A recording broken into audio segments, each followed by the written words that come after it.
4 бөлім әкеммен ажырасу. Бұл әңгімені бұрынғы дәптердің соңғы беттеріне араластыра бастайық. Онда Мәмбеттің ауылына қонған түні атымның күзелгені, одан кейін мен ашық кетіп бәтесті милиция күшімен бермеуге бекінген әкесінен тартып алуға кірісуім.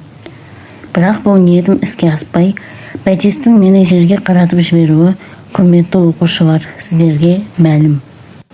Осы түйінді бұрынғы дәптерімде баяндаған шақта сіздердің көңілдеріңізді өрбіп келе жатқан оқиғаның қызығынан бөлмеу үшін мен көлденең бір жағдайды әдейі сипаттамай тастап кеткен едім. Ол әкеммен ажырасуым. Енді осы оқиғаны қысқаша баяндауға рұқсат етіңіздер. Қазақша көртышқан аталатын мақұлықты орыстар крот дейді екен. Қазақ оны аң деп аулаған емес. Несіне аулайды? Терісі әрі кішкене, әрі жұқа, жүні әрі жұмсақ, әрі сары ала. Ал европалықтар осы сары ала жүнді бір түсті қараға бояйды екен де, кішкене терілерді машинамен шебер құрастырып, тұтасқан бөстектен жүнін сыртына қаратып, тамаша көркем тон жасайды екен. Сондықтан Европа үшін көртышқанның терісі қымбат боп көп аулаған. Көлемі қолдың басындай ғана болып шыққан, майдан баса алмайтын семіз келеді. Сондықтан оған әлі келетін күзен, қарсақ, түлкі, қасқыр сияқты жыртқыш аңдар, күйкентай, қаршыға, ителгі, лашын, бүркіт сияқты жыртқыш құстар өзгеден бұрын осы көртышқанды аулайды. Менің балалық шағымда әкем қысы-жазы қолынан кетірмейтін бүркітті, қаршығаны көктемде түлеп ұша алмайтын шағында тез семірсін деген оймен үнемі көртышқанмен асырайтын еді. Себебі осы шақтар арақтай түлеген құс, қанды семіз ет жесе тез оңалып, тез қанаттанады. Ал көртышқан жоғарыда айтқандай өте семіз. Біз көртышқанды ініне су құю арқылы шығарамыз. Аңдардың да, құстардың да, адамның да осылай қызығуын сеземе немене. Көртышқан ең алдымен інді шымшытырық қып қазып, су құйғанның өзінде де көбінесе алдырмай, іннің бір қуысына, су барса екінші қуысына тығылады. Өзінен күшті аңдар оны інінен еш уақытта қазып ала алмайды. Қазғанмен батықы-шытықы індердің қайсысынан табады. Аңдардың босқа қазған індері адамға пайда болып, қазылған жыралардан көртышқанды тез табады. Қуғынға көп ұшырайтын осы көртышқанға табиғат аса естігіш құлақ берген. Ғылымның айтуынша өзінен өзгелердің аяғынан шыққан дүсірді, қанаттан естілген соуды көртышқан қиядан естіп, жан сақтаудың қамын тез жасайды екен. Сондықтан да орыс халқында саққұлақ адамдарды көртышқанға теңеу бар екен. Көртышқанды көбірек сипаттап отырған себебім құлағының сақтығы мен естігіштігі жағынан менің әкем дәл сол. Кішкене күнімнен байқауымша, алыста, я жақында болып жатқан қай-қайдағы ешкім естімеген оқиғаны жұрттан бұрын ол естиді. Сөз сасығыш біреулер оған кеп, пәлен жерде пәлендей оқиға болып жатыр десе, әлде қашан естігем дейді әкем. Қайда не болып жатқанын біздің арадағы жұрт көбінесе әкемнен біледі. Осындай саққұлақ әкем Мәмбет ауылында атымның күзелгенін, сондықтан бәтесті алу ісіне ашық кірісуге ниет етуімді табан аузында естіп қапты. Күзелген атымды мен әлде қалай кездесе қалған жүргінші орыстарға іңірде арзанға сатып, ақшасын алғамын да аты жөнімді айтпағам. Содан кейін сол орыстардың арбасына мініп біраз жер жүргемде әлдене ауылға деңгейлес келген шақта түсіп қалғам. Орыстар ілгері жүріп кеткен. Мен кез келген ауылға барғам да атымды ұрыға алдырдым деп әлдетінен олау сұрап болыстық кеңсеге барғам. Осының бәрі түн ішінде болған нәрсе еді. Атымның күзелуі, сатылуы жайында жан адамға тіс жарып ештеңе деген жоқпын да. Ендеше әкем қайдан білген оны. Ал ол болған оқиғаны ноқатына дейін түгел және айқын білген. Ғайыпты болжаймын дейтін бақсыларды, я әулиелерді қазақ көріпкелі бар деуші еді. Әкемнің көріпкелі бар ма, немене? Әкемнің бұл оқиғаны білуін мен ең алғаш Қайрақбайдан естідім. Болыстық кеңсеге барып, еркімнің ақылымен бәтесті алып келуге милиция жіберген күні қызыл отауға тігілген киіз үйлердің бірінде қымыз ішіп отыр ек, үйге Қайрақбай кіріп келді. Жүрегім су ете қалды. Себебі Қайрақбай бұндай алыс жерге әкемнің жұмсауынсыз еш уақытта жүрген емес. Атымның күзелгенін естіп қалған болар ма әкем деген ойы кеп кетті маған. Қой, қайдан естиді деп ойладым тағы да. Қайрақбайдың кескініне қарасам, әкемнен сөз әкелгендік ешбір белгі көрінбейді. Әдеттегі ақ жарқын, ойыншыл қалпы. Үйдегілермен қалжыңдаса кірген ол ас адамның арқауы деген. Әуелі тойынып алайыншы деп қымызды жұта, дастарханға шашқан бауырсақты табаққа тураған сүрді жиі келді. Кеңеспей тамақ сіңбейді деп үйде отырған әйел еркектермен қылжақтаса, ойнай, боғауыз сияқты бірдемелерді айтып күлдіре келді. Бұл әңгімелердің біреуіне де қатынаспаған менің екі көзім Қайрақбайда. Ондағы ойым кескінінен неге келуінің себебін, ең болмағанда елесін табу. Бірақ Қайрақбайдың оны таптырар түрі жоқ. Ойнарқы кескінмен тамақты да соғып жатыр, ойынды да соғып жатыр. Ал жай жүрмеуі, мен отырған жерге жай келмеуі, уаллахи, анық. Ендеше белгі бермеуі қалай? Қайрақбаймен кішкене күнімен жолдас болған менің есіме оның сырға беріктігін көргенде әрдайым Абайдың Пушкиннен аударған Онегиннің сипаты түсуші еді. Қайрақбайдың да сондайлығына қарап, қазақтың Онегині осау деп ойлайтын ем. Сол Онегинім міне, алдымда жарқ-жұрқ етіп отыр. Бұнысының арты неменеге соғар екен? Қымыз да ұзақ ішілді, қалжың да ұзаққа созылды. Сол мәжілістің қалың ішіне кіріп алған Қайрақбайдың асығар түрі жоқ. Әлден уақытта қызмет адамдары тарай бастады. Үйде Қайрақбайдың әзілдесуіне тұрарлық ешкім қалмауға айналды. Сол кезде одан сырғу, реті келсе көрмейтін жерге тығылып қалу ниетімен тысқа шыға беріп ем, артымнан бүркіт деген дауыс естілді. Жалт қарасам Қайрақбай. «Иә» дедім салқындау түспен. Оны денеме дарытқым келмей. «Ештеңе жоқ» деді ол жайраңдаған қалпын өзгертпей. «Жай әншейін амандық». «Көрмей тұрмысың аман екенімді?» «Көріп тұрмын. Ендеше жұмыстарым бар еді» деп түс бермей жөнелгем. «Бұлай сайға қарай шықсақ қайтеді» деді жүгіріңкірей басып қатарласа берген Қайрақбай. «Онда не шаруам бар менің?» «Шаруа көп» деді Қайрақбай түсін салмақтандырып. Текебай да бірге келген еді. Ол анау сайдың арғы басында көзге түспейтін жерде қалып қойды. «Неге?» «Аса бір қажетті жұмысы бар сенде. Мені де оны да әкең жіберді». «Не нәрсеге?» дедім мен, неге келгендерін енді жорамалдай бастап. «Барған соң айтады ғой Текебай. Сен неге айтпайсың?» «Менің аузымның шамасы келмейтін сөз. Не қан жауып қапты сонша?» «Қан әзірге жаумағанмен, енді жауып қалу қаупі бар сияқты. Ол өзгеге емес, саған жауатын сияқты. Ағаш бойы қар жауса жұтамайды сауысқан, найза бойы қан жауса шыдамайды туысқан деген екен бұрынғылар. Ағаң Текебайдың мал бағудан басқа да жұмысы жоқ еді ғой. Билік, ерлік деген істерге сүйресе де бармайтын еді ғой. Ол сенің басыңа жауатын қанды көргендіктен туысқандығын білдіріп кеп отыр. Қайталап айтайын, әкең әдейі саған жіберіп отыр оны. Мен оның атқосшысы ғанамын. Ондай қан жауатын болса, әкемнің пана болғысы келсе, Текебайды жібергенше өзі неге келмеген? Келетін халі жоқ. Үйде құр сүлдері ғана отыр. Мен саған еш уақытта жамандық ойлаған кісі емеспін ғой бүркіт. Шамам келгенше жақсылық істеуге тырысып келе жатқан кісімін ғой. Әр ханның тұсында бір сұрқылтай деп аталарың. Жасым сенен мүшелге жақын үлкен болғанмен, мен әкеңнің емес, сенің тұстасыңмын. Қой, асығы демеңіз, қолға жақсы сақадай, жасы кіші демеңіз, ақылы жетсе атадай деп бұрынғылар айтқандай, кішкене күніңнен ақ осыдан бірдеме шығар деп дәмеленген едім де, жігітті жасқа жеткеннен қасыңда сұрқылтайың болуға бекінген ем, деді Қайрақбай ауыр күрсініп. Ол үмітім қазір болдырланып, мен жүрмейтін жолға түсіп кеттің. Қандай жол ол?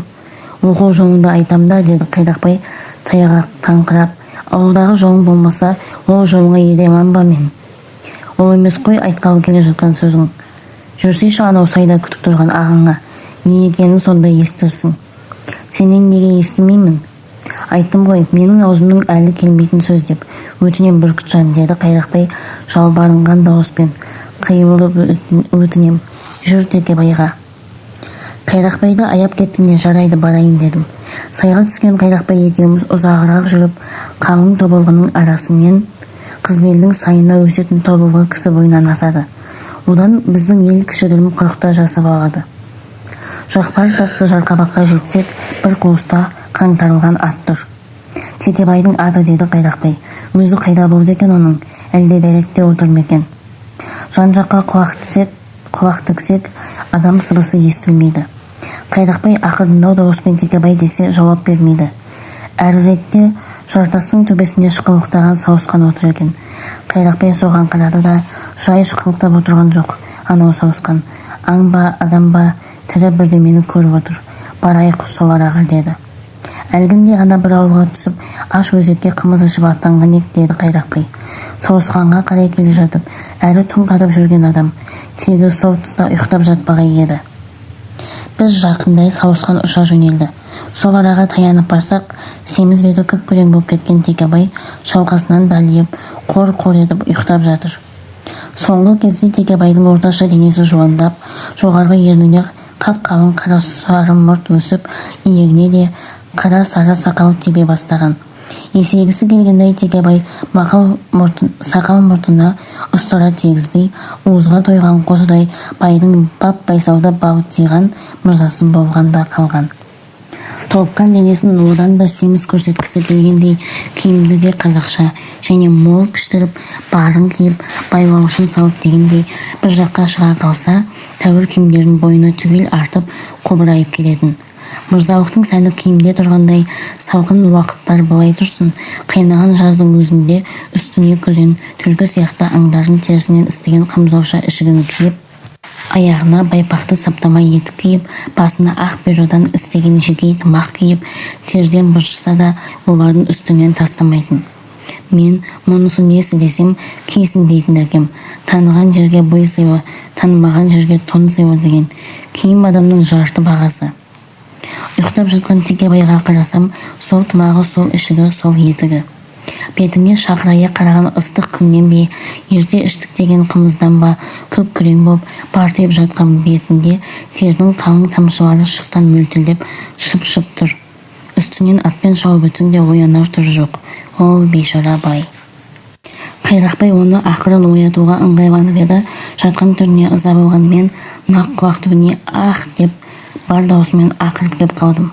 Бейқам жатқан Текебай төбесінен жай ұрғандай онынан шошып түсті. Менің қылжақтай түскім келді де, есеңгіреген Текебайдың желкесіне қонағап, басын желбеген киген түйе жүн шекпенінің төрген етегімен жабасап, етбетінен алып ұрып, тұмшалаған қалпыммен астыма баса қойдым. Ол есеңгіреген қалпында мені тонағалы жатқан ұры деп ойлады ғой деймін. Өз дәрмені жетпеуін байқағандай, әлде кімдерден жәрдем күткендей бар даусымен өлдім деп бақырып қоя берді. Босат, тұншығып кетер, деді Қайрақбай. Барсын, тұншықса деп мен босатпап едім, Қайрақбай белімнен құшақтап алып көтермек болды. Оғанда босатпап едім, үстімнен Қайрақбай, астымнан Текебай болып алысып, бәріміз де арпалысқан қалпымызда түре келдік. Содан кейін босатқанда есі кіргендей болған, алқынып, ентіккен, тердің манаға тамшылары бетінен сорғалай құйылған Текебай, өшің бар ма еді, осынша тұншықтыратын, деді маған едірейіп. Табан аузында Текебайдың ашулы сұрауына лайықты жауап таба алмай қалдым ба, әлде арпалыстан қатты алқынуымнан ба, мен үндемеп едім. Аға мен інінің ойындарының жарасуай, деді Қайрақбай күлген боп. Бірақ төбелесіп қалар ма деп шошығанын кескін білдіріп, менің де Текебайды енді ашуландарым келмей, шақырған екенсің ағай, келдік құзырыңа, дедім күліп. Осындайда ойын болады екен, деді Текебай. Әлгі ашулы дауыстың орнына енді өкпелеген дауыспен. Өліп кетсем қайтесің бұл бұғып? Одан ауыр салмақ түссе қалай көтересің? Расау, деді Қайрақбай. Ал енді отырайық та кеңесей бастайық. Бәріміз де отыра қалыстық.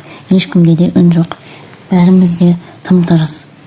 Отырамыз ба осылай, үндемес ойнаған адамша, дедім мен аздан кейін. Бастаңдар кеңестеріңді. Текебай, сен бастар, деді Қайрақбай. Бұрын да сөзге олақ Текебай бұл жолы да көсемсей жөнелудің әлгісін таба алмады ма, әлде есеңгіреуден есін әлі де жиып болмады ма? Балшық басқан қып-қызыл көзін уқалаудан қолы босамай ештеңе дей қоймады. Сөздерің болмаса, мен кетейін, дедім, өп-өтірік қопаңдаған боп. Неге болмасын, деді онымды жас көргендей Қайрақбай. Сөзіміз көп, қопаңдама, бүркіт сен, баста, Текебай сөзіңді. Өзің бастай бер, деді ол бұйырған сияқты дауыспен әлі де есіне түсіп. Ұйқың ашылғанша бастасақ бастай берейік деді Қайрақбай тамағын кенеп. Тыңдадық дедім мен орнығып. Мен өзімнің емес, Текебайдың сөзін айтам деді Қайрақбай. Кімнің сөзін айтсаң да мейлің. Ол сөзін Текебаймен арасындағы сұрау жауап түрінде бастады. Сен екеумізді ғой Текебай әкең жіберді деді Қайрақбай. Рас деді есінеген Текебай аузын тіпті кең ашып. Не өлер, не тірілер жерге жеттік деп жіберді ғой әкең. Әрине. Өлтірудің де, тірілтудің де тетігі бүркітте деп жіберді ғой. Текебай жауап берудің орнына қор етіп қалғып кетті. Өй, сені не албасты басып отыр деді Қайрақбай Текебайды нұқыңқырап түртіп қап. Ха-ха деп шошып кетіп, қызарған көздерін бажырайтып кең аша қойған Текебайға ұйықта дедім мен кекетінді дауыспен. Өлерсің ұйықтамасаң, майға бөткен торай, сенімен қайқырдан асам деп жүр екен әкең. Тілдеме олай деп Текебай тағы да аузын баса есінеп маған қоқыраңдаған болды. Қайтесің оған сұрау беріп дедім Қайрақбайға. Өзіме қайта бер. Бұған да кінә жоқ, әрі ойдан, әрі жаудан қажып деп Қайрақбай Текебайдың қалғып шығуын ақтағалы келе жатыр еді. Қоя тұр оны дедім, сөзін қатты дауыспен кесіп тастап. Ұйықтай бер дедім Текебайға. Қайрақбаймен сенсіз-ақ кеңесе берерміз. Ұйқы расында да жеңіп отырма, әлде бәрібір. Бұл кекестен ештеңе өнбейді деп үмітсізденді ме? Сөйтсем сөйтейін деп Текебай қалыңдау биік тобылғының көлеңкесіне жантая кетті де қор ете түсті. Атасы жаман осындай ұйқышы деуші еді.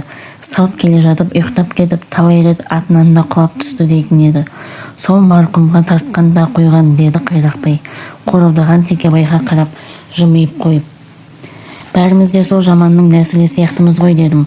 Жаман да болса, атамызды Қайрақбайдың мысқылдауын ұнатпай, нәсілі сияқтымыз дегеннен, ел арасындағы Қайрақбай менің әкем әбеуден туыпты дейтін өзекті есіне түсіріп.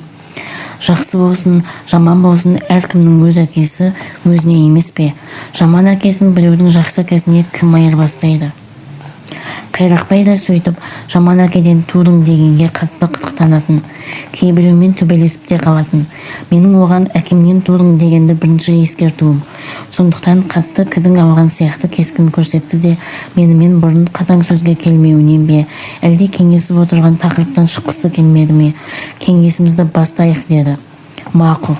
Әкеңнің тапсырған сөздері көп. Оның бәрін қайтадан езгілемей, мен түйінді жерлерін ғана айтайын. Маған да керегі сол. Әкең айтады, қоя тұр әкең дегенді. Өз сөзін қылып айта бер. О да болсын. Совет өкіметі орнады.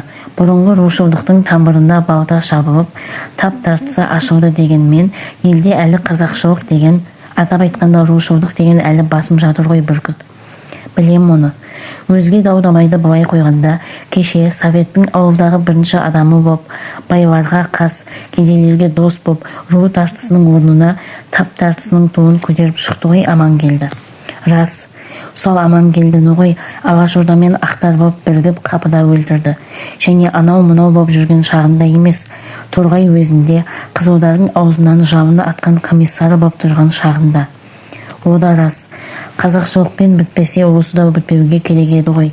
Рас, бірақ қазақшылықпен біткен беді бұл дау. Дәл солай, естімеген нәрсем, қойшы, уаллахи, нағашың да әкең де айтпады ма? Ешқайсысы да.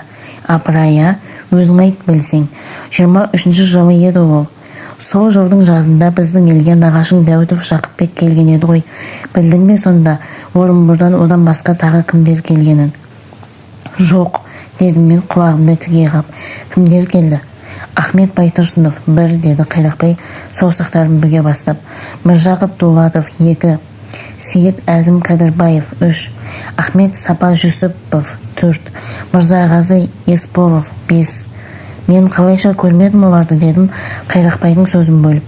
Сен көрмейтін нәрсе көп деді Қайрақбай жымиып. Қайда жиналды сонда? Нағашың ел аралап қонақтап жүрген шақта олар Әулие көлде, яғни Семиозернайеде жатты. Бірақ бәрі бірдей қозғалмай жатқан жоқ. Ахмет Байтұрсынов қана қалада отырды. Өзгелері ағайын арасын бүтіндеу жабдығымен ел аралап кетті. Біреулері нағашыңмен де талай рет табақтас болды деседі. Сонда неғып көрмедің? Көрген жоқпын. Қой, Иван, апырая деп қайрақпай нанарынан нанбасын да білмегендей боп теңселіңкіреп отырды да қазақша киініп жүріп еді оларды. Сонысынан байқамай қалған болғайсың деді. Мүмкін дедім мен, біздің торғайда не көп, оқыған қаратаяқ көп емес пе? Қазақша киіну сән болған жоқ па оларға сол бір тұста? Ол сәнді бастаған нағашың Жақыпбек емес пе? Қазақша киініп жүрген жоқ па ол елге шыққан соң? Қазақша киінген қаратаяқтар нағашымның қасында бір талай болды. Кейбіреулерін түстеп көрші жобалар мекем. Аласа бойлылау, кескінсіздеу, қайқы мұрындау біреу болды. Саңғырықтанып мұрнынан сөйлейтін еді. Және ақырын сөйлейтін еді. Ол Ахмет Сапа Жүсіпов деді қайрақпай Міржақыптың бажасы. Көзге момақан көрінгенмен барып тұрған жолын құрт. Сақал мұртын қыратын алтын жақтаулы көзілдірік киген, жыпылдап сөйлейтін күлегештеу біреу болды. Мырзағазы Есполов тағы. Қалың қара мұртын ернінің ернеуіне тақай қиып қоятын зор денелі, қоңыр кескінді, күрілдей сөйлейтін біреу болды. Ол Сейіт Әзім Кәдірбаев. Тағы бір сойдақ тіс, құлағының мүкісі бар сары болды. Ол кім екен деп қайрақпай ойланыңқырап отырды да қостанайлық Қыпшақ деп еді, ұмытпасам. Аты Елдес Омаров шығар. Елдес. Одан әрі түстеуді қажет көрмей, ал осылардың бәрін қайдан біліп жүрсің дедім қайрақбайға. Білгенім деді ол. Нағашың мен сен ел аралауға аттанғанның ертеңіне әкең бір үлкен сабақымызды нар түйеге арттырып, оны маған жетектетіп, Тегебайға бір семіз байтал жетектетіп, Әулие көлде осындай қонақтар жатыр. Мынау солардың қонағасы деп жөнелтті. Тегебай екеуміз қонақтарды Әулие көлден емес, Аманның қалың қарағайының ішіндегі жан бармайтын алаңға тіккен ақ кигіз үйден таптық. Манағы атаған кісілер бар, басқалар бар. Қаратаяқты бәрі 20-дан астам кісі екен. Ал сәлемдесуге келген, қонағасы әкелген адамдарда қисап жоқ. Бәрі де байлар мен шонжарлар. Әкеңді жақсы біледі екен олар. Саба мен байтал оларға 2-3 күн азық болды. Атап отырған адамдармен сонда таныстым. Осының бірін білсем бұйырмасын дедім мен қайрандығап. Менен де жасырғандарым ма сонда? Қайдам деді қайрақпай иығын көтеріп. Егер әкең де ешкімде айтпаса солай болғаны да. Өзің неге айтпадың? Менде өзімдікі деген ауыз бар ма деді қайрақпай күліп. Менің аузым әкеңнің аузы емес пе? Соның айт дегенін ғана айтпаймын ба мен? Айтпа дегенін қалай айтам?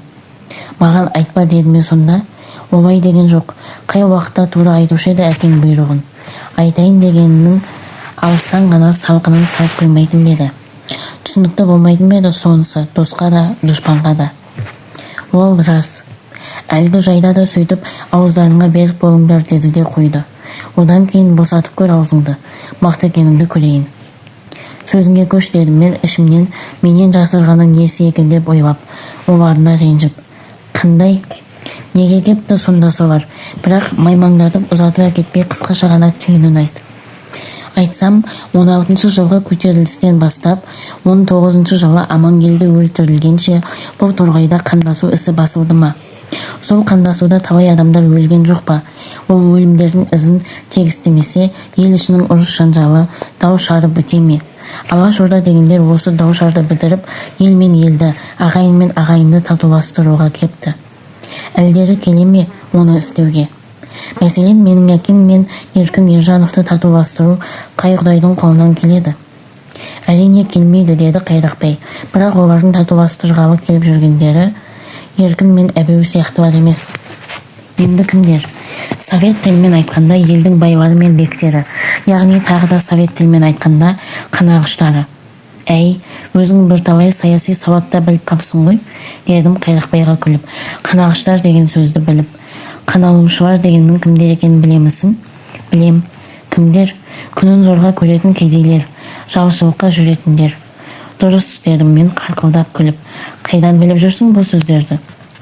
Білмей, көзбен құлақ жоқ деймісің менде? Елде талай жиылыстар болып жатады, қатынаспайды деймісің соларға? Қайдан қатынасатын болып жүрсің? Бұрын қашатын ең ғой ондай жиналыстардан. Қаналушылар дегендікі емес пе? Совет кезіндегі жиналыстар.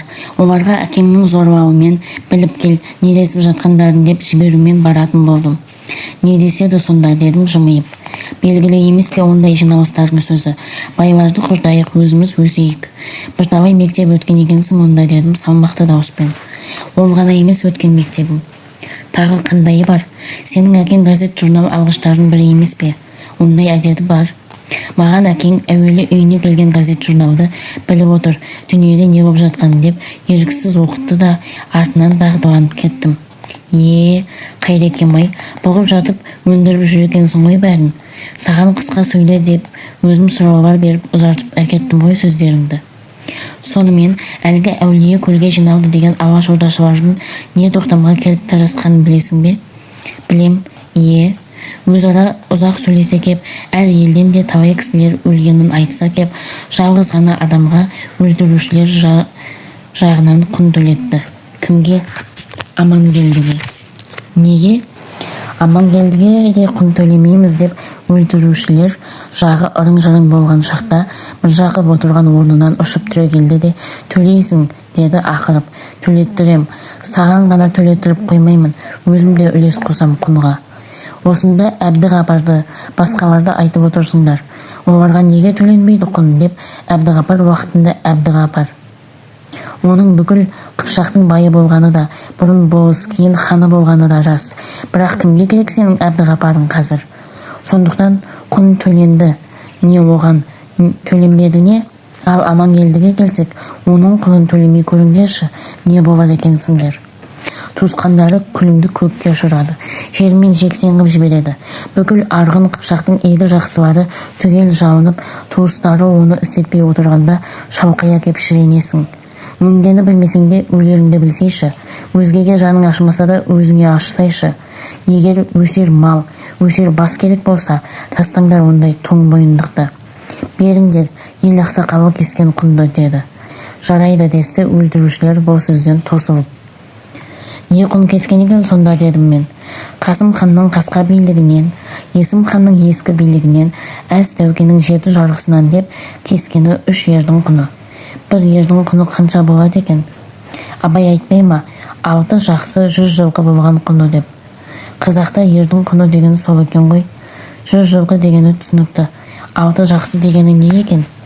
Кілем, ішік, құндыз сияқты асыл нәрселер екен. Аха, сонда 18 жақсы 300 жылқы төлегеніме Амангелдіге. Айтылуы солай болғанмен, алынуы бірақ ердің құны болды. Бір ердің құнын аруаққа кешті, енді бір ердің құнын алаш азаматтарына кешті. Сөйтіп, басы таудай болғанмен, аяғы шонтиып қалды. Шонтимайды, дедім мен. Таудан да үлкен болады әлі оның арты. Қалай, деді Қайрақбай түсінбей. Амангелдінің кегін туыстары кешкенмен, манағы өзің айтқан қаналушылар кешпейді. Олар саналана түскен санайын. Амангелді сияқты адал және ер ұлдарын өлтіргендерге кектене түседі. Оның арты қанаушыларды түп тамырмен түгел құртуға барып соғады. Ол менің ақылым жетпейтін нәрсе, деді Қайрақбай өз сөзіме көшейін мен. Сөйт. Көшсем, сол бітімнен кейін бұрын шабысып отырған ел арасы тыйышталып кебеді. Енді қайтадан білінгелі тұр. Неге? Ашығын айтқанда оған себепкер сенсің. Қалай? Бәтесті аламын дегенің пәле болды. Анау сасық дегеннің үй іші де өзі де сасық болғанмен, салмағы сасық емес екен. О заманда да байлық әкете беретін еді. Бұл заманда да байлық әкете береді екен. Бай неме, байлықпен ауыздарын алып тастаған ба, немене? Өз руы 92 баулы Қыпшақ түгіл, 6 арыс арғынның да игі жақсыларын сасық қаратып алып, бәрі жиналып, бәтес жайында әкеңе салмақтарын салеп жатыр. Не дейді салмақ салғанда? Балаңды Мәмбеттің қызын алам деген райдан қайтар. Содан кейін арғын Қыпшақтың бар қызынан таңдау береміз, және қалыңсыз бергіземіз. Оны істей алмасаң, бізге өкпелеме дейді. Қойш, мен ақсақалдардың тілін алайын дейін, бәтестен безейін дейін. Сонда әйелдің басына бостандық болып тұрған заманда менен айырылған бәтес сасықтың баласына бармаймын десе не істейді? Тіпті сол қызды баласына алдыруға сасық құмар да көрінбейді, баласы да құмар көрінбейді. Ендеше немене істеп отырғандары? Сол қызды саған алдырмау, содан кейін кімге кетсе де бейіл сияқты. Дедім мен түйіліп ап. Олар қарсы, мен де қарсым. Сонда не істейді? Ойбай, оны айда көрме, деді Қайрақбай шошып кетіп. Әкең Текебай екеумізді саған осы сөзді айттырмаудың қарасын істеңдер деп әдейі жіберді. Сақалынан жасы шұбырып отырып саған жолдаған сәлемі. Өзін емес, мені аясын, шешесін аясын, момын ағасын аясын деді.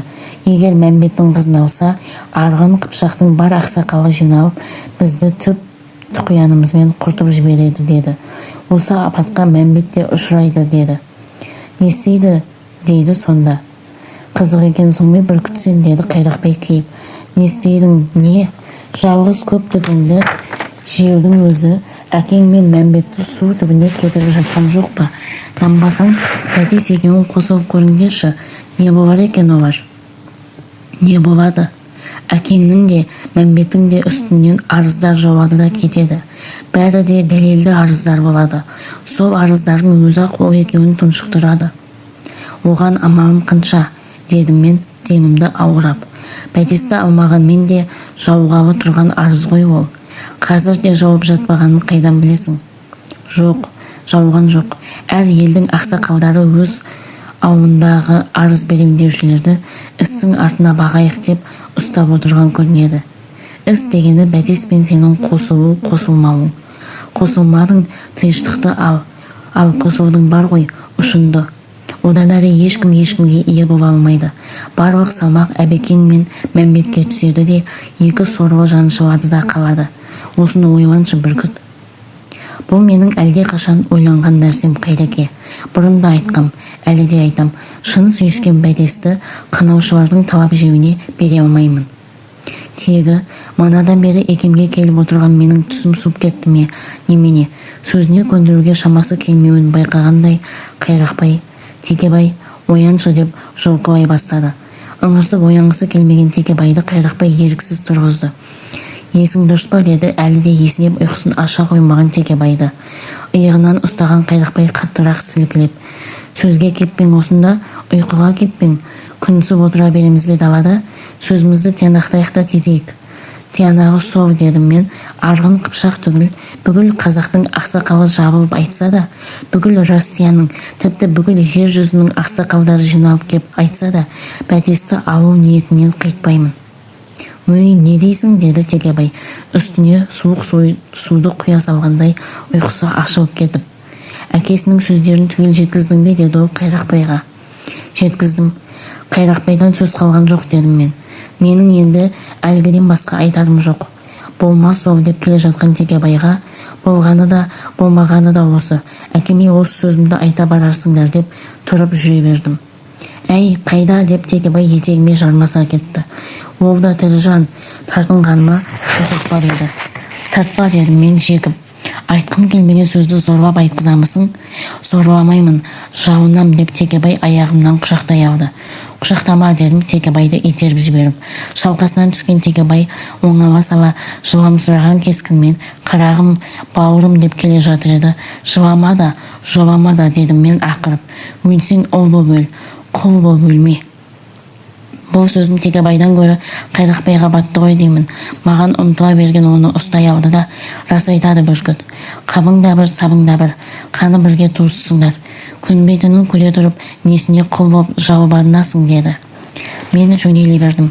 Қайрақбайдың сөзін тыңдағандай Текебай оның құшағында қаушайып қатты да қалды. Мен бұл сөз осымен бітті деп ойласам, бітпеген екен. Жіберген милициямыз бәтесті әкеле алмағаннан кейін Еркінді, Найзабекті, тағы біреулерді ертіп бәтеске өзіміз жүргелі жатқанда, былай шығып кетші, деді маған бір таныс адам. Оңашаланған маған, әкең күтіп отыр анау сайда, деді ол. Жүр алып барайын. Мен недерге білмей кідіріп қабем, басқа емес әкең, деді ол. Бармауың ұят болар. Жақсы, барайық, дедім. Сайда жалғыз отырған әкемнің сөзі қысқа болды. Текебай мен Қайрақбайға айтқан сөздерімді түгел естідім, деді ол. Бұрынғылар айтқан екен, ораза, намаз болмаса, бейісті қайдан көресің? Ол мен қызың болмаса, кейісті қайдан көресің деп. Сол айтқандай, талай кейісті көрсеттің балам. Әйткенмен менің атым әке, сенің атың бала. Әкенің көңілі балада, баланың көңілі далада депті. Сенің көңілің далада жүргенмен, кеудеме талай рет тепкеніңмен, әкелік жүрегім шыдамай келіп отырмын. Райға келсең келдің, келмесең ақтық көрісіміз болар бұл. Тағы не айтарым бар дедім мен келтесінен. Бар айтарым. Естейік оны да. Естісең, құс баласы үшін торға түседі, балық ауға түседі депті. Мен ақ құрмалдық болайын жолыңа. Сонда мені құрмалдыққа шалғаныңмен мақсатыңа жете аларыңа көзім жете ме? Қандай мақсат айтасың? Сенің қазір Мәмбет қожаның қызын алудан басқа мақсатың бар ма? Бар болсын, жоқ болсын, екеуміздің бұл арада сөйлесер тақырыбымыз ол емес әке. Айтатын сөзіңе көш. Көшсем, әке шешені, туысқанды, ағайынды, дос жаранды жолыңа құрмалдыққа шалуға бел байлағаныңмен бұл қызды сен ала алмайсың. Неге? Сен алам дегенмен қыз саған тимейді. Неге тимейді? Тисе кеше жіберген милицияға еріп келе қалар еді ғой. Келмеуі қазақшылықтан, яғни әке шешесінен шыға алмауынан. Қашан шығады деп ойлайсың ол қазақшылықтан? Өзім барсам шығады. Мәх, шығады, деп әкем маған қолын шығарды. Ондай әдепсіздікті көрсетпей әке дедім мен ашулана қап. Күйіп кетсем көрсетпегенде қайтейін деді әкем. Неден күйесің? Неден деді әкем ызалы күлкімен. Мені қойшы, мен асарымды асап, жасарымды жасап дегендей өз өміріме қажетті сыбағымды алған кісімін. Баланы адам ұрпақ болсын деп тілейді. Оның ырысты, бақытты болғанын көксейді. Мен де соны көксеп, теріс кетіп бара жатқан бетіңді оңға бұрайын десем, Құдайдың сені неден қыңғырғып жаратқанын қайдан білейін? Қиқайған жағыңнан оңа алмайсың, ырыққа көнбейсің. Күнгенде не қыл дейсің әке? Қыл дейтінім жаным ашып айтам. Бұл сапарыңа барма сен. Қай сапарға? Мәмбеттің үйіне. Неге? Ол қыз өзің барсаң да ермейді. Неге? Мүмкін бәрін жиналып қорқытып қойған шығарсыңдар. Қорқытты ма, жоқ па, онысын білмеймін мен. Менің білетінім, жердің үстімен барсаң да астымен қайтасың. Ел алдында қара жүзді болып қаласың. Өзіңді өзің салма, ондай қорлыққа. Осыма әке айтайын дегенім осы. Ендеше жанымның ашығандығы үшін рахмет әке. Бірақ мен Мәмбет үйіне барам. Өкінесің балам. Өзі жығылған өкінбейді демейсіңдер ме? Жығылсам өзі балым өзіме. Қап, мына баланай деді әкем қатты кейіп. Ақылды балама десем, бұлда өлерін білмейтін ақмақ екен ғой. Шынымен тіл алмағаным ба сонымен? Ауылға амалым жоқ әке, ұлы сөзде ұяттық жоқ дегендей. Ашығын айтқанда қыздың маған берген, менің оған берген сертіміз қатты. Оған жетпей тына алмаймын. Сен жеткенмен қыз жетпесе ше, онда амалым қанша? Балам деді әкем, аса қатты азырқанған дауыспен. Ешбір мақұлық баласына қастық ойлаған емес. Ең қанішер дейтін қасқыр да өз бөлтірігін жемейді. Жемеу былай тұрсын, сол бөлтірігі үшін отқа да түсуге, оққа да ұшуға әзір. Жорғалауық мақұлықтардың ішінде біздің ең қорқатынымыз жылан. Оның да мен өзім ғана білетін балажандылығынан бір кітап жазуға болар еді. Тіршілік дүниесінде осындай мысалдар мың миллион. Ол мысалдардың бірталайын өзің де білуге тиістісің. Сондықтан бұл арада санап жатудың қажеттігі жоқ. Рас, менің одан айтайын дегенім шынымен сор қысып кетпесе, әлі де ойлансаң қайтеді балам дедім әкем көзіме жасап. Ойманатын ештеңесі жоқ дедім мен. Ескі заман емес, жесір дауынан қорқатын, қайын жұрты жиналып кеп шауып әкетеді дейтін совет заманы. Қай жігіт қай қызды алам десе де, қай қыз қай жігітке тием десе де еркі. Ендеше менің қай қызды алғанымда, бәтестің қай жігітке тигенінде кімнің не жұмысы бар? Тоқта әке, сабыр ет дедім. Көз жасын бармағымен сілкіп жіберіп, сөйлеуге ыңғайланып келе жатқан әкеме. Әуелі мені тыңдап ал, айтатыныңды содан кейін айт. Мақұл, тыңдадық. Тыңдасаң менің қамым емес, әке жеп жүргенің. Енді кімнің қамы? Өз қамым. Не деп отырсың? Тыңда нелерімді. Әкем сабырсызданғанмен кідірді. Мысалы, өзіңе сөз келмейтін болса, осы қызды алуға еш уақытта да қарсы болмас ең. Әрине деп қалды әкем. Сөзіңді аяқта. Аяқтасам қош тіліңді алдым дейін, қыздан безейін дейін, сонымен ауыр тағдырымды жеңілте алам ба мен? Қандай тағдырымды? Мен туғаннан арғы жақтағы қылықтарыңды қоя тұрайын, одан бергі қылықтарыңның бастыларын санап өтейін. Сана, деді әкем, отырған орнында су бетінде толқын соққан қайықтай теңселе бастап. 9 жылы жұт болды ма біздің арада? Біздің арада ғана емес, барлық жерде де болды ол жұт. Сол жылы жұтарыңды біліп, қара малдарыңды күйлі кезінде маңайдағы елге үлестіріп бердің бе? Оның несі айып? Аштан өлетін талайларды аман сақтап қалуым ба? Сол жұттан кейін бір қараңды бесеу ғып дегендей жылатып отырып, аттының атын, жаяудың таяғын сыпырып алдың ба? Әкем үндемеді. Одан кейін 16 жылы халық көтерілісі болғанда патша әскерін бастап әкеп елді қырдың ба? Мен қырмасам олар мені қыратын еді, деді әкем, шағар жыландай жиырыла бастап. Бітір сөзіңді. Бітірсем сыр бойында істегендерің есіңде ме? Сыр жоқ қой бұл жерде. Осы елге байланысты әңгімені айт, деді әкем тығылыңқырап сөйлеп. Айтсам мына головка дегенді ашқан боп, осы елдің ырысын тағы сыпырдың ба? Бір ширек шайға, я бір көйлектік шытқа, жарының жалғыз сиырын еңіретіп отырып тартып ап. Тағы айтарың бар ма, деді әкем, ендігі сөзді тыңдағысы келмеген кескінмен.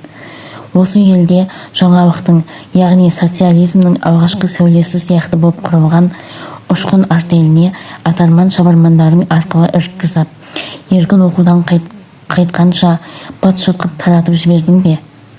Болдың ба, деді әкем тырсылдап. Болдым, дедім мен. Ендеше деп ашуы түтеген кескінмен көтеріле берген әкеме бір ауыз ғана сөз дедім. Айт, деді ол жегіп, бірақ қысқа. Өзім де қысқа айтам, жоғарыдағы сөздерімнің түйінін ғана айтам. Тез, деді әкем асығып. Ел саған өшіксе, мен бәтесті алады деп емес, өзіңнің әлгі санаған қылықтарың үшін өшігеді. Сені және сен сияқтыларды ондай өштесуден аман алып қалу үшін Совет өкіметін құлату керек те, орнына баяғы патша өкіметін қайта отырғызу керек. Оған мен түгіл ешкімнің де әлі келмейді. Біттің бе, деді әкем шарта жүгініп ап. Біттім. Ат құйрығын кескен жеріміз осы ма? Ол ерік сенде. Енді қанжығада көрсуіміз-ақ қалған екен ғой. Ол ерік те сенде. Менде болса, деді әкем, тұла бойына тұла қап, тырсылдап кеткен ашу уытын қайда төгуді білмегендей, бүктей ұстаған қамшысымен жердің шаңын бұрқырата салып жіберіп, орнынан ұшып түрегеп, мені уайымдама сен. Мен қуғын көрген түлкідей құйрығым борылданып болған кісімін. Қыранның қиялауын түлкі байқар дегендей, өзімді шалғысы келетін жауды алыстан көретін кісімін. Оның да дауым жоқ. Көріп қана қоймай, деді әкем айқайлап кетіп, жан сақтаудың да амалын қарастыра білетін кісімін. Оның таусылуға таяған амал әке. Ендеше бар да мені ге-пуге айтып ұстата ғой, деді әкем қамшысымен тартып жібергерліктей боп төніп кеп. Менсіз де ұсталу қашпас, дедім тайсалмай. Мәх, мынаны ұстар деп, әкем шығарған қолын тұмсығыма тақап еді. Түйген жұдырығы танауымда ауырта қадалғанмен қозғалған жоқпын. Одан артық қимылға бармаған әкем танауыма тақаған жұдырығын төмен түсірді де, бар ашуы сонымен тарқағандай бәсеңдеткен даусымен, өлетін бала көрге жүгіреді дегендей, алдыңда адырайып қазулы тұрған көрді көрмейсің балам. Көрген кісі сақтандырса, тоқтаудың орнына өршелене жүгіресің. Өйтіп барғанда қыз ермей қалса, тірі қайтқаныңа қара жер. Одан да өлгенің жақсы. Осыны әлі де болса ойлан балам, деді. Ойланатын ештеңем жоқ әке. Бұл менің мың ойланып, 100 толғанып, ақылымның таразысына сан рет өлшеп тоқтаған пікірім. Онда амал қанша, деді әкем ауыр күрсініп. Бетіңнен жарылқасын дерем, жарылқамайтынын көріп тұрмын. Өз өліміңе өзің қойып тұрсың. Онда жаназама келмей-ақ қоярсың. Әрине келмеймін. Шіріген жұмыртқасын құста шайқамайды. Бұрын өлсем, менің жаназама сен де келме. Мақұл дедім де жүре бердім. Әкем тас құдайдай қақырайып, сол орнында тырп етпестен тұрды да қалды. Өзімен кеңескенде жеңіл сияқтанған әке сөздерінің салмағы қандайлығын мен бәтес өзіме де ермей қалғаннан кейін ғана байқадым. Іштей жоруымша бәтес маған берген сертінен таныған жоқ. Оны тандырып тұрған советтік заманның тілмен айтқанда, қазақ ауылында тұнығы әлі түгел шайқалып болмаған, әлі де орнықты отырған рушыл патриархалдық тұрмыс. Ішіне менің әкемді, өзінің әкесін қоса, ауылдағы бүкіл ру басылары мен олардың құйыршықтарын түгел алғанда, бәрі жиналып, салмағын түсірсе, жалғыз бәйтес қалай көтермек? Совет өкіметінің ауылдағы өкілі көріп, бірден бір таянышын көріп, бәтес ермегеннен кейін еркінді оңашалап, тартып әкетуден басқа шара жоқ. Милиция күшіне олар қарсы келе алмайды. Бір винтовканың аузына мыңы сияды да жолынан ысырылады. Арбамызға отырғаннан кейін бәтес біздік. Шын сөзін ол сонда ғана айтады деп едім. Күш қуатының қандайлығын өзің жақсы білетін совет өкіметі дейді ол. Бір ғана мәселеде әлсіз. Ол өзі шығарған заңның ешбір сөзін бұза алмау. Революцияға қарсылық жасамаған азаматтың жеке басының правасы совет заңында өте күшті. Совет өкіметі ол праваны бұзуға ешкімге де ерік бермеуі былай тұрсын, қатты қорғайды. Совет заңында қыздың кімге барам десе де еркі. Біреуге бармақ боп артынан айнып қалса және де еркі. Айнысаң да барасың деп ешкімде зорлай алмайды. Егер бәтес саған қосылам деген сөзінен танбаса, бүкіл торғай елі боп жиналып келсе де алып жүре беререк. Онда бізге ешкімге бата алмас еді. Қыздың ермеймін дегенін де естідік. Оған қолданар ешбір айла амал жоқ. Тек үйінен ғана шығарсаңыз деп отырмын ғой дедім мен жалбарынған дауыспен. Қалай шығарасың шықпаймын деген кісіні? Өзің шақырып неге әуре етесің? Әке шешіңнен қорқып отырсың, оңаша сөйлесеміз деген сылтаумен. Заңсыздық болады ол. Адамның жеке басына совет заңы берген правасына қол сұғу болады. Қалай түсіндірмек болсам да, еркін осы сөзінен танбағаннан кейін не істерге білмей ыза болдым да, бұныңыз қалай еркін ағай-ау дедім кейіп. Көңіліңізге келсе де айтайын, бұныңыз орысша айтқанда барып тұрған букведство ғой. Қыздың бектер мен байлардан қорқуын көре тұра, заңның әріптерінен табан аудармаймын деуіңіз барып тұрған формализм емес пе? Не десең де еркін. Оған мен ренжімеймін. Менің әлі де айтарым заңды бұзуға болмайды. Қанаушы таптың ісі екенін көріп тұрсаңыз да ма? Ондай іс болмау үшін ең алдымен сол таптың өзін жою керек. Оны да заңсыз істеуге болмайды.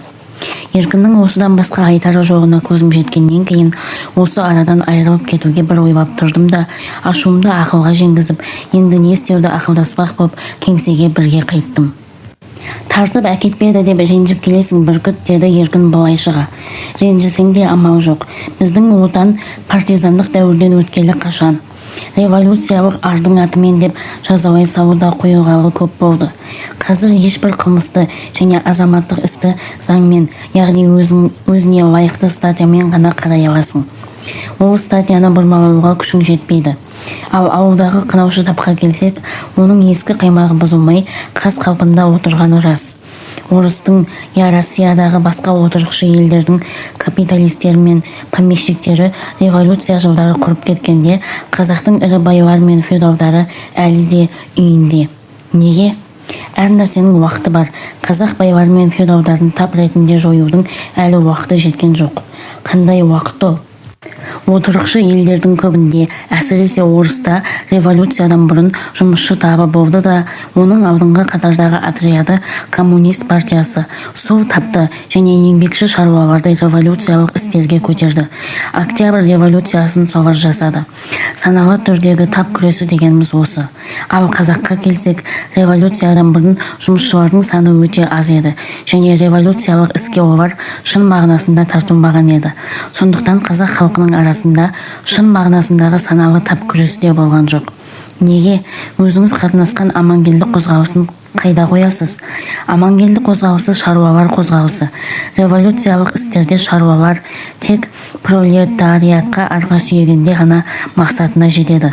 Қазақ шаруаларының көтерілісі өз пролетариатының емес, орыс пролетариатының бастауымен ғана мақсатты жеріне, яғни ұлт азаттығы мен социализм құру ісіне араласуға жетті.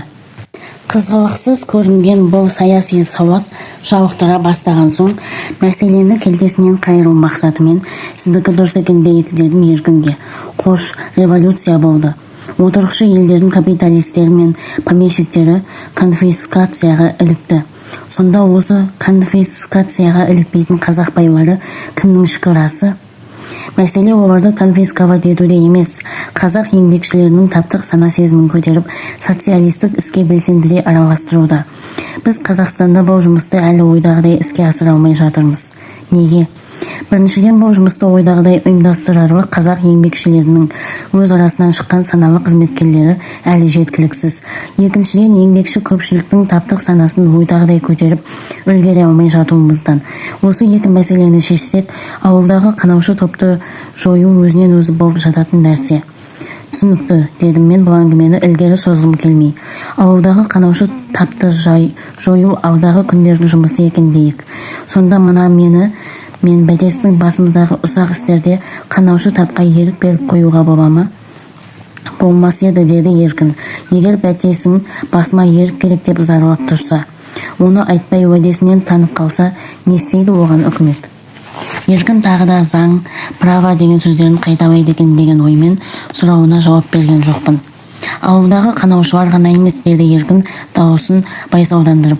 Олардың қаладағы идеологтері де әлі қозғалмай отыр. Қазақ байларының партиясын Алашорда дейміз ғой біз. Алашорданың бастығы Әлихан Бөкейханов қазір Москвада қызметте. Батыс Алашордасының бастықтары Жиһанша және Халел Досмұхамедовтер де Ташкентте қызмет істеп отыр. Солардың бірі өз нағашың Жақыпбек Дәуітов те қызметте. Оқып жүрген институтындағы директор Маутбаев Жүнісбек те Алашорданың адамы. Оны білем, қалай білесің? Күн сайын жолғасып жүретін кісінің мінез құлқын аңғармаймын ба? Басынан бақай шағына дейін ұлтшылдық иісі аңқып тұрған адам. Сондайларды мектеп жұмысын басқаруға неге қояды екен? Айтып келе жатқанымыз сол емес пе? Оның үстіне ана жылға аштарға жәрдем ретінде келген малды бұнда кімге қалай үлестірмек болғанын өз көзіңізбен көрдіңіз. Сен өзің аузыңа берік баламысың, деді Еркін маған жымия қарап. Берік емес деп естідіңіз бе? Жоқ, жай әншейін. Ендеше неге сұрайсыз? Бір сыр айтсам сыртқа жаймайсың ба? Сенбесеңіз айтпаңыз. Сенбейтін ештеңе жоқ. Былай да жұртқа мәлім болған нәрсе. Ендеше айтыңыз. Маутбаевтың сол мәселесі былтырдан бері зерттеуде жүр. Сыртқа жайма дейтін себебім осы мәселені қозғаған менмін. Оны бұл елде ешкім білмейді. Ендеше менен де шашыла қоймас ол сыр. Елде көп адамнан жауап алынып, материалын Қазақстанның жоғарғы сотына бірер ай бұрын жолдадық. Соты жақында болып қалар деген сөз бар. Егер ол сотқа кездесе қалсам, бірінші айыптаушы мен болам. Оны өзің білерсің, есіңде болсын. Бұл соттың төңірегінде қатты күрес болады.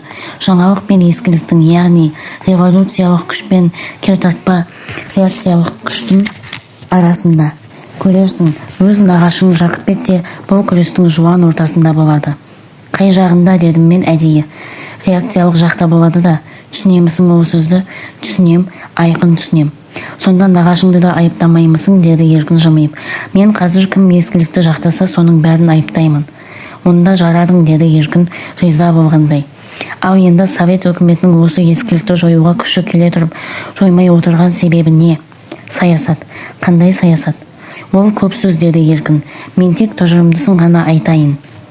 Қазақ байларын тап ретінде жоймай, олардың идеологтері де түгелмен ауыздықталып болмайды.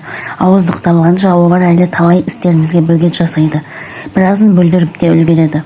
Сол бүліншіліктерінің бірі бәтес пен сенің араңа түскен ірткі. Ешбір нақтылы дәлелім болмағанмен, осы жұмыстың да жуан ортасында жүрген адамның бірі нағашың Жақыпбек. Мақсаты не сонда, дедім мен, Еркін өз көңілімде де түйткіл болып жүрген ойдың пердесін басып қалғаннан кейін. Мақсаты қожаларының, яғни қанаушы таптың тілегін орындау. Оның тілегі ескі феодалдық патриархалдық тұрмыстың қаймағын бұзбау. Осы тілегін орындамай көрсін ауылдың байлары. Яғни сасық, өз әкең Әбутәліп, бәтесінің әкесі Мәмбет не істейді екен оған? Не істейді? Күлін көкке ұшырады. Жақыпбектің революцияға қарсы жасаған талай сұмдығын біледі олар. Тату жүргенде жасырады ол қылықтарын. Араздасып көрсінші, қалай құстырар екен қоясын. Арыз берме сонда, өздері бермейді, беретін кісілер табады. Олардың кім екенін Құдайыңның өзі де айыра алмайды. Бәтес жайында не істеуді ақылдасқанда, атаң қазақ айтпай ма, деді Еркін. Қайта келген қыз жаман, қайта шапқан жау жаман деп. Не себеппен болса да, бұл бәтес саған қатты ашуға кірген кісі. Ондай ашу өрт сияқты. Өртті қарсы тұрып соғуға болмайды. Оны жана пайлап соғу керек. Бәтеске бұл жолыңда айналып соғам десең, ашу өртіне бұдан да жаман шарпылып қалуың мүмкін. Тілімді алсаң өйтпе сен. Осы бетіңнен бұрылмай оқуыңа тарта бер. Меніңше бәтес ашудың ғана емес, ой-сананың да адамы. Қазір әлдене дұшпандарыңның шағыстыруына еріп, лапылдап отырғанмен, біраздан кейін ақыл сабасына қойылады да, ренжітіп жібергеніне өкінеді. Қайтадан табысуды тілейді. Мен қайдан білем мұндай ойға келгенін дедім. Еркіннің мына сөзінен сенген сияқты болған үмітім тұтана қап.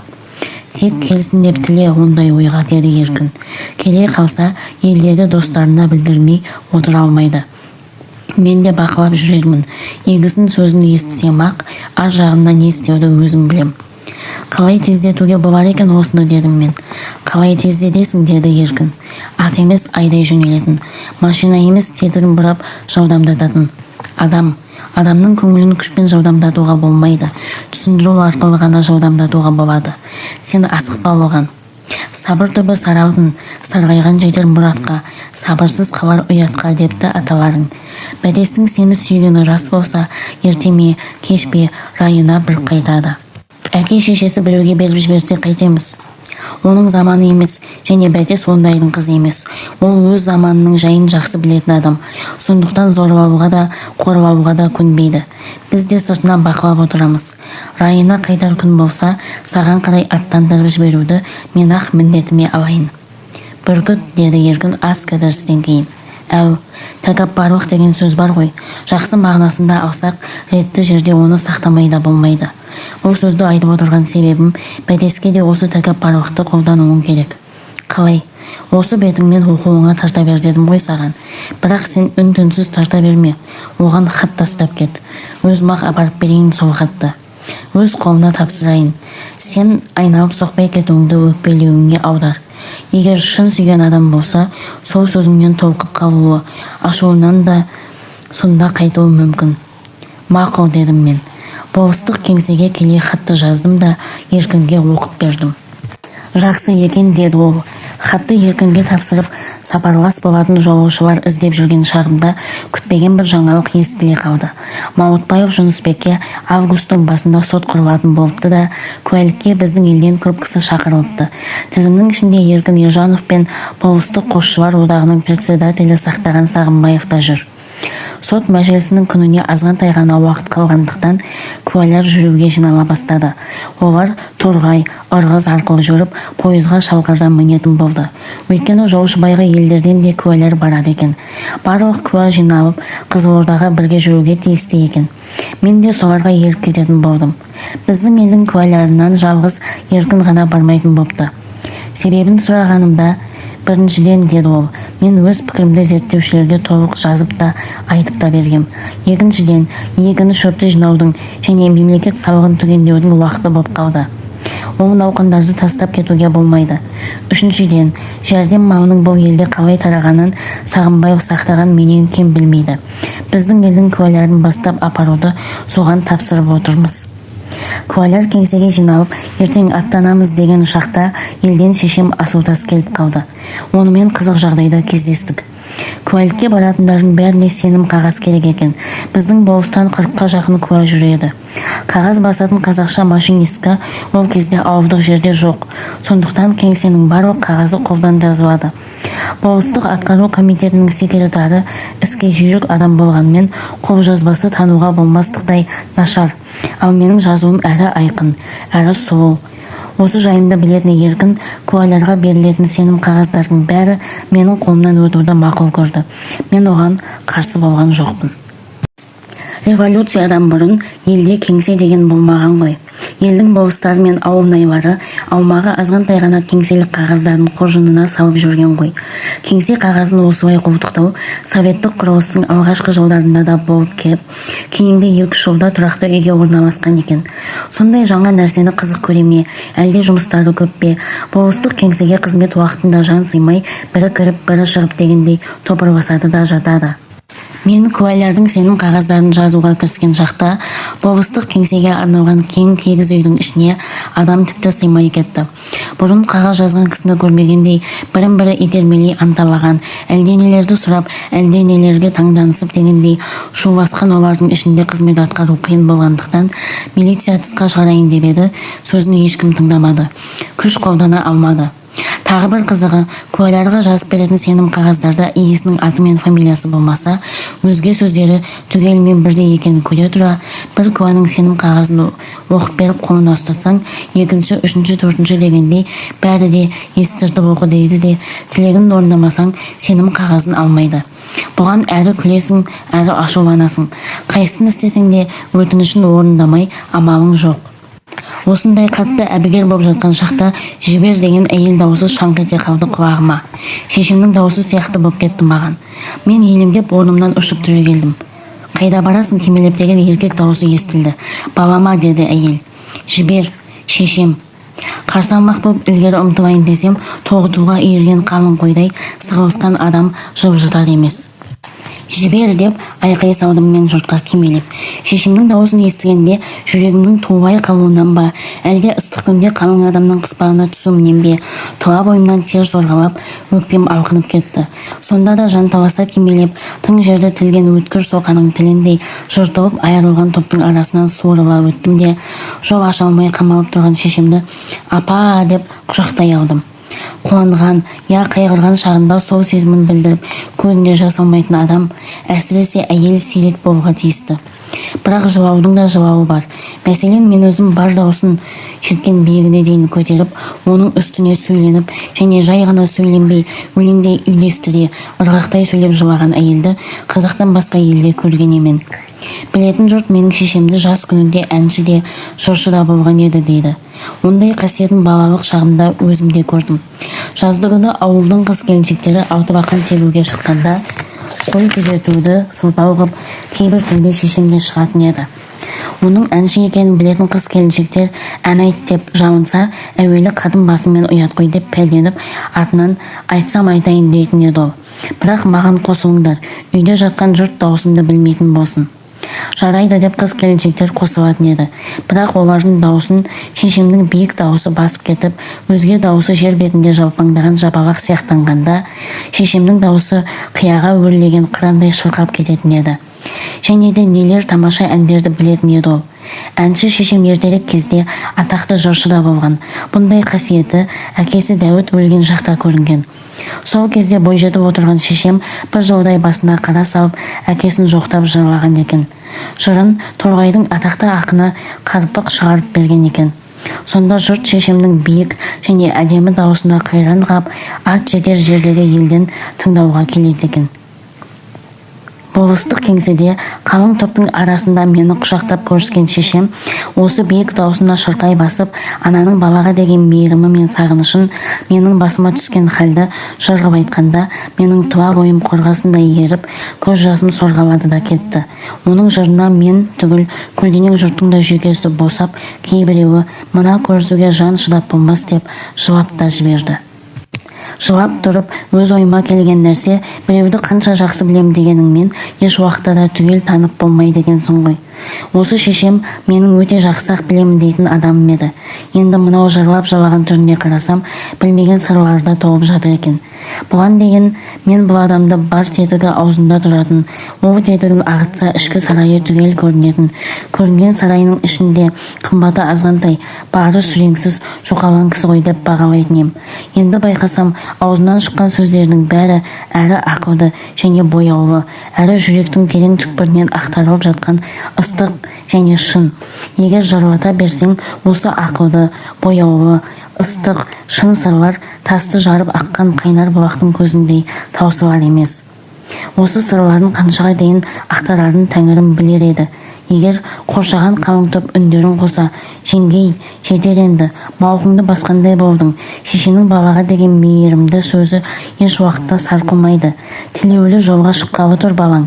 Жамандық шағырып жылама, жақсы тілекпен аттандыр деп шуласпаса. Осы сөздерінің ішінде шешеме ең тоқтамдысы жамандық шақырма дегені болды ғой деймін. Сол сөз құлағына шалынғаннан кейін қойдым деп шырқап тұрған дауысын бәсеңдете бастады.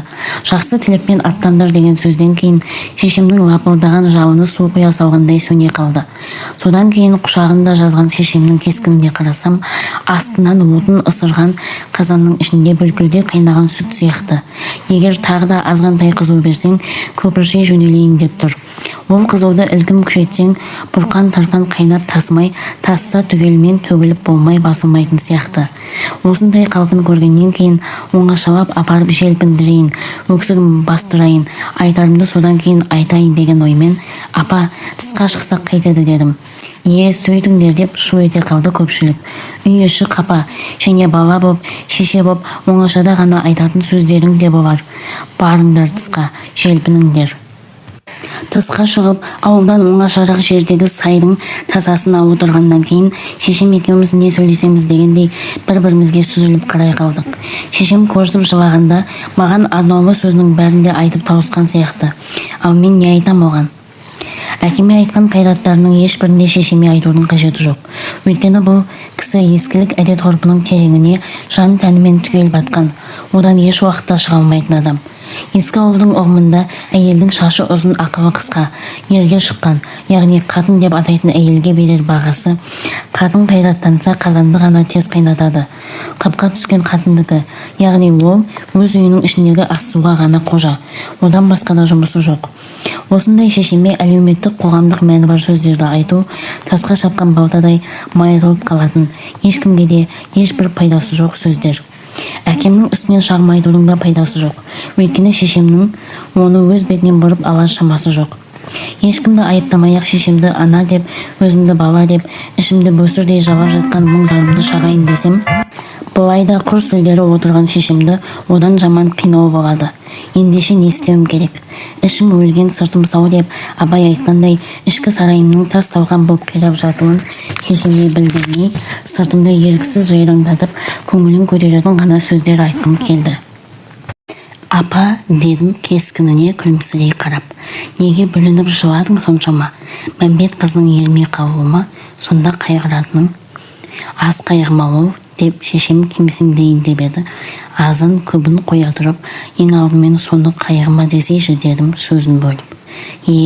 Қайғы емей деп келе жатқан шешемді тоқтатып, емес дедім кесіп тастап. Ұятқа болса айтайын, қымызды кім ішпейді, қызға кім бармайды дегендей, жігітке қызбен жақын болу қашаннан бері қайғы болып еді. Жай жақындық емес қой бұл. Енді не?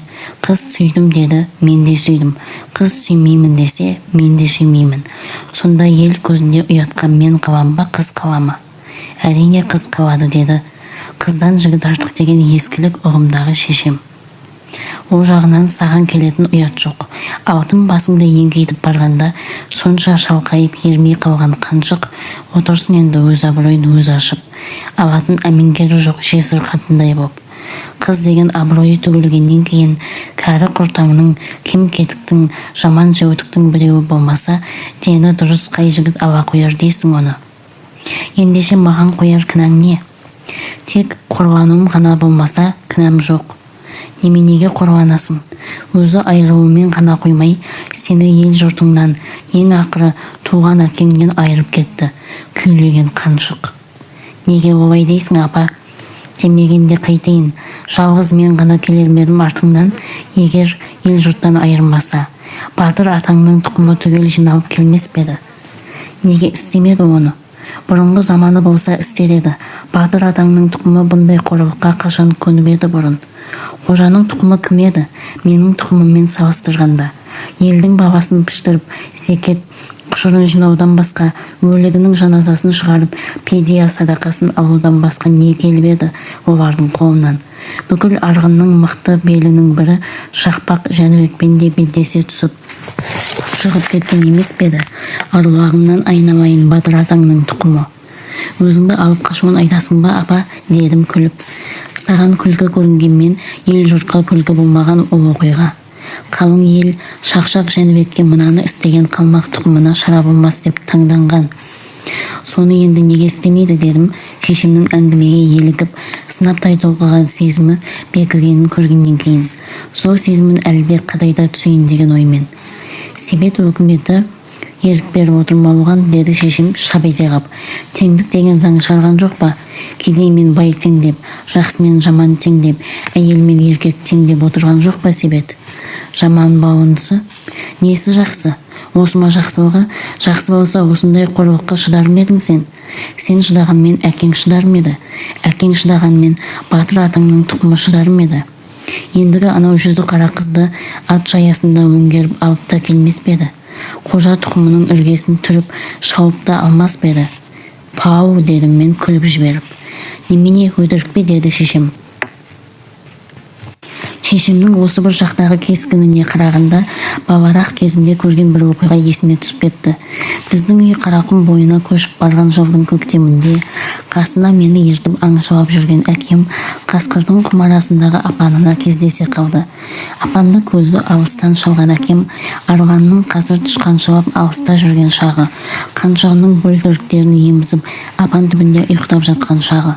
Оны оятып ап, айырылып қалмау үшін атымызды тасаға байлап кетейік те, өзіміз иісімізді сездірмейтін ық жағынан барайық. Мен апан аузына жақын жерге мылтығымды құрып жасырынып отырайын. Сен ін үстінен аяғыңды тебініп түсірлет. Сонда шошып оянып шыға келген қаншықты мылтықпен басып салайын деген. Мен әкемнің бұйырғанын істеген шақта емшектері салақтай, көздері алақтай, апаннан қашып шыға берген қаншықты әкем мылтықпен басып кеп салған. Кенет көрсете қалған мылтық даусынан шошып па, әлде оқ тиіп пе, етпетінен жалп ете құлаған қаншық жан дәрменде түрегеп, ілгері қарай қаша жөнеліп, құтыла алмаймын деуінен бе, бөлтіріктері есіне түсе қалудан ба, жалп беріп кейін бұрылғанда апан аузында селтиіп тұрған әкеме тұра шапқан. Әкемнің сұмдық бір қайратын сонда көргем. Жаралы аңның жалп беріп ұмтылуынан оның да сасып қалуы ма, әлде жақын келтіріп ап соққысы келді ме, аузын аңырайта ашқан қаншық таянғанша қалшиған қалпын өзгертпеген. Басының барлық етін жоғары қарай қатпарландыра жиырып алған. Қалқайған құлақтарын желкесіне қарай жымитып алған. Екі көзі қып-қызыл шоқтай жайнаған. Аңырайта ашқан аузындағы тістері қатар сүйеген найзаның ұштары сияқтанып сүйреген. Қып-қызыл, ұп-ұзын тілі сол жақ ұртынан салбырап ұмтылған қаншықтың қаһарлы келбетінен зәрем кетіп, әкемнің артында тығыла қалғам. Қаншық қабарлы жерге таянып қалғанда мылтық тағы да көрсете түскен. Маңдайға темір тоқпақпен соққандай қаншық тағы да жалп ете қалған.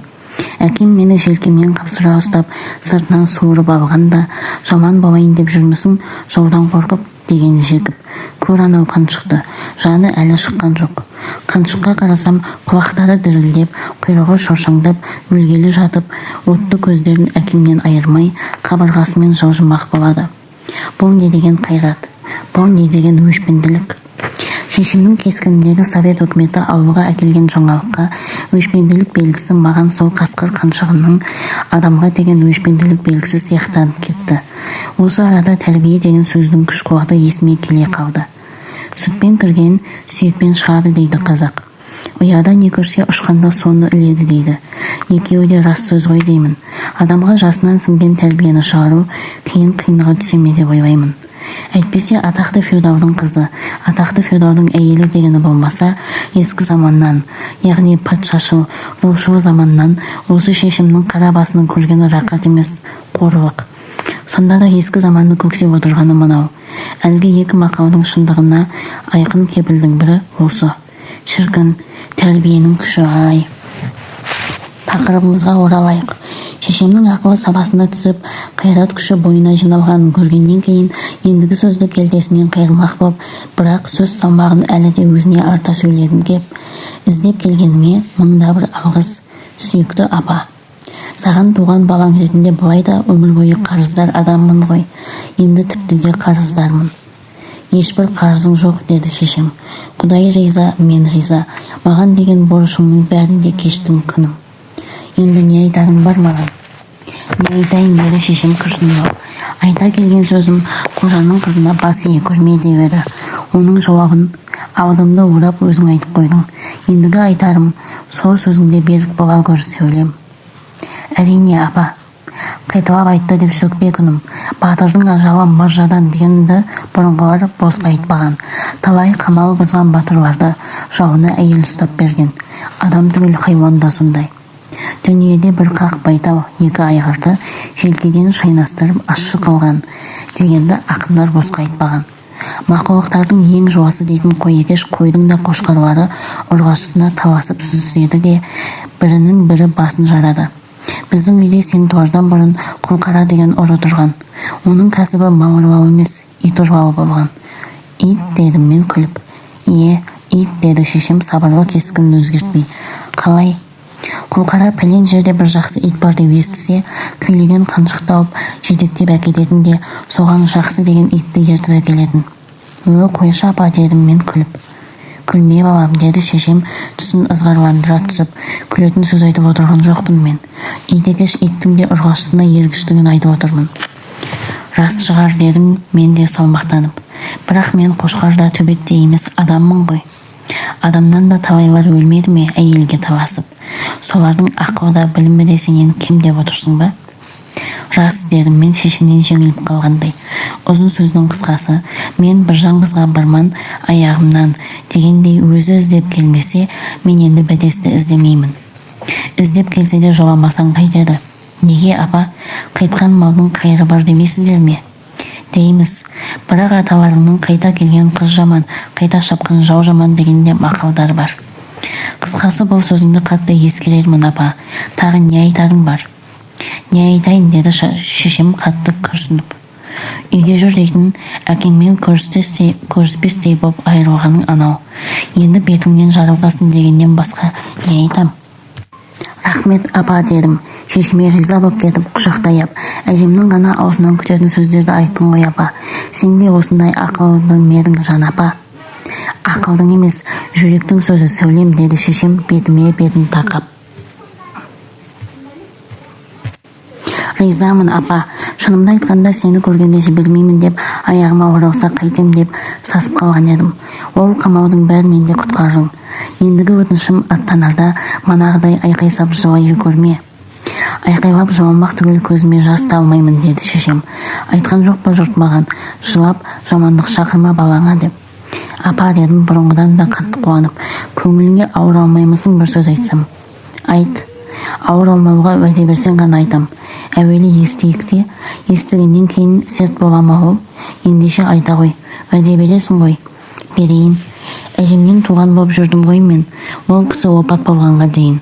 Ол кездің ғұрпы солай еді ғой, тұңғыш немересі атасымен әжесіне бала бола қоятын. Қазір сөйтші, әуселеңді көрейін.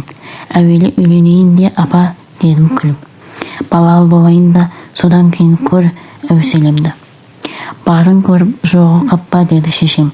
Текебай алған жаман жеңген көңілді жүрсе ғана шорам борамын сүйгізеді де, көңілсіздене қалса сүйгізбек түгіл ескетпейді де. Мен өйтпеспін, апа. Өйтпе, мейлің. Құдай өз қоржағымнан шыққаннан жарылқасын. Немере тек бар болсын.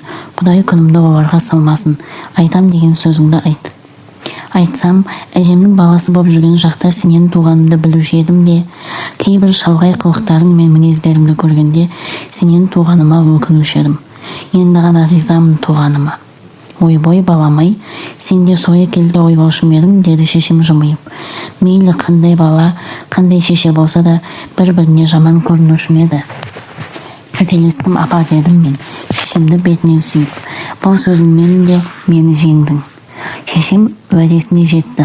Аттанарда ол қанын ішіне тартып сазарып алды да, төсіңнен ғана иіскейін деп, көйлегінің омырауын өз қолымен ашып, қатты иіскеп, батыр атаңның жолын берсін сәулем деп, қолын жайып бата берді.